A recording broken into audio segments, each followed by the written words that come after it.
Hello there, my name is Kirk and I'm a filmmaker and marketer based in Melbourne, Australia, and this is the Fujifilm X100V. It's my personal one. I've used it for around about 4 or so months now.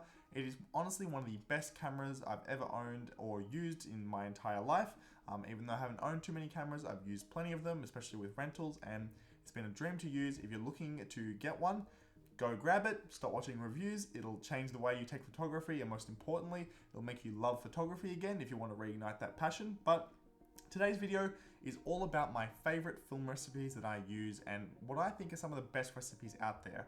I've got a few that you can use just for everyday shooting, some that replicate specific film emulation modes, and some other ones as well that represent different seasons. So some that are great that are really good in wintertime and some that are great in summertime, for example.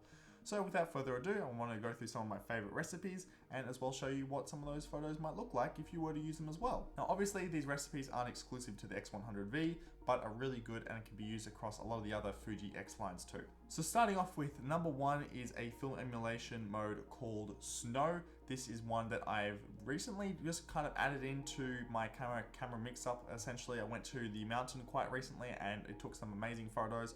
I was looking to kind of find a film emulation mode that took photos and really kind of crushed the blacks and really brought up the whiteness of the snow to kind of give that winter snow vibe as well. So what it really focuses on is with some strong grain, as well as having your chrome effect and your chrome FX blue on too.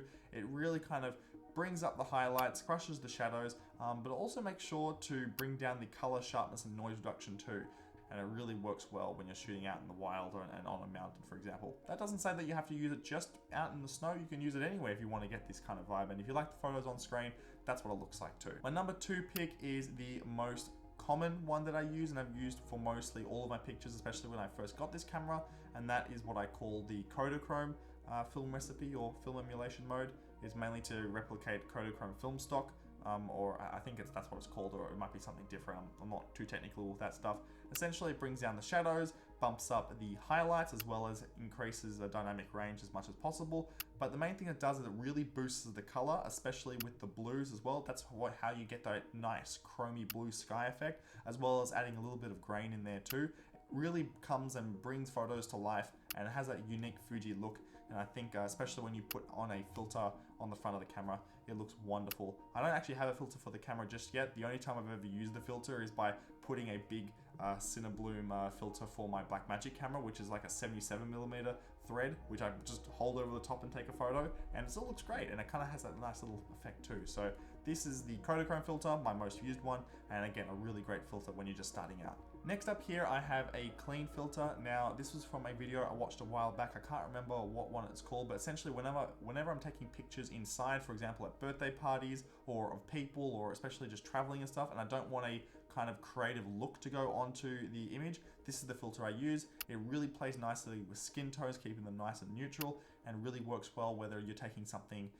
in the darkness or in the bright light outside as well. Great for travel, and also really good for keeping a clean look, I like to call it, and essentially you don't get too much of the noise reduction or too much of the grain and everything in there, and a little bit of noise reduction too. So there's all these things that I use this for, but mainly I keep the grain at weak and small, and I have the FX blue and the color chrome at weak and strong respectively too. So a great film recipe if you just want it to actually just take normal clean photos.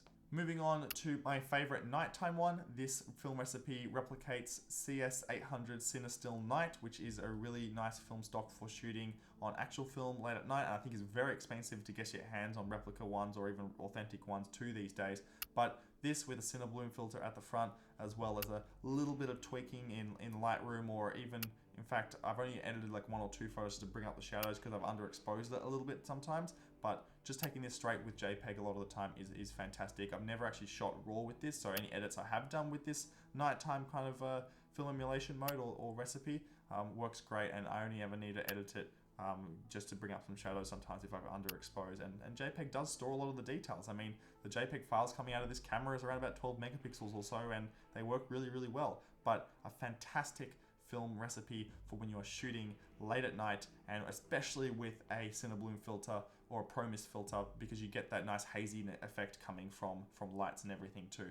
A really cool vibe and some of my favorite shots from this. And lastly, but not least, my favorite film emulation mode of all time, and that is the Bright Summer. It is my favorite because it works amazingly when you are in the summer days. You really want to give off that bright vibe. The trick is with this particular film emulation mode recipe is to make sure that you overexpose your images so you get no shadows at all, get those really clean lines, and it works wonders, especially when you get that blue vibe and from the sky, as well as bringing in the yellows in kind of like the shadow areas too. It looks really great, and it almost looks like you don't have a filter on. It's just like the photos are being taken from that, because the skin tones also come out perfectly too, no matter how you're shooting too as well. You'll get a couple shots that don't work out great, but again, one of my favorite film recipes from the X100V. And just to kind of quickly walk through some of the settings that I use on that as well. Of course, they're up on the screen, but looking through the camera, I've got everything on a very kind of warm kind of curve. So you bring down the highlights, bring down the shallows,